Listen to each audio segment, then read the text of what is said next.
مرحبا، كيفكن؟ شو أخباركن؟ رجعت لكم أنا حياة بوصفة جديدة. وصفة اليوم انشهرت على التيك توك وعلى الانستغرام، طلعت ترند، فحبيت إني أجربها على طريقة كيتونية. الصراحة الطعمة صدمتني، ما توقعتها تطلع هيك، لهيك حبيت إنه تجربوها معي، خصوصا إنه رمضان قرب. كل عام وأنتم بخير. بحتاج لحبتين من البيض المسلوقين كتير منيح، معلقتين كبار كاكاو، معلقة فانيلا سائلة، ومعلقتين كبار من سكر الأرسريتول، ممكن تستخدموا ستيفيا أو إكسليت.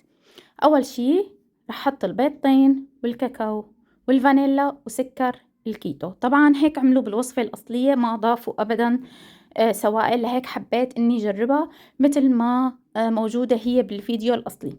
بالفيديو الأصلي هن حطوا عسل، أنا ما حطيت عسل، حطيت سكر كيتوني. خلينا نشوف النتيجة كيف رح تطلع.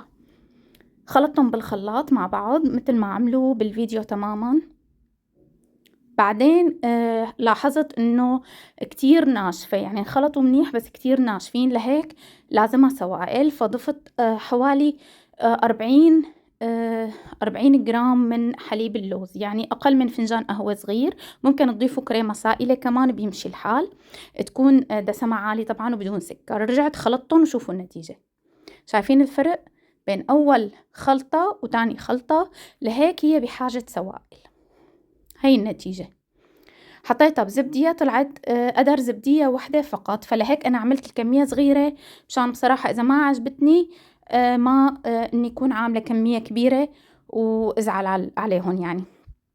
فجربتها وعجبتني، فممكن إني أعيدها مرة تانية. هلأ الزبدية رح أحطها بالبراد كم ساعة لتبرد، بعدين رح زينها. بعد ما طلعت من البراد حزينها بالتوت الأزرق، وححط عليها حبات من اللوز وكم حبة فستق. طبعا فيكن تزينوها باللي بدكن اياه، ممكن بذور الشيا، ممكن فستق مطحون، ممكن فواكه فريز او توت عليه، او اللي بدكن اياه يعني. الوصفة ظريفة وممكن انه تجرب، وجربوها وادعولي واعطوني رأيكم بالتعليقات. بحبكم كتير، بشوفكم بالوصفة الصحية اللي بعدها. باي باي.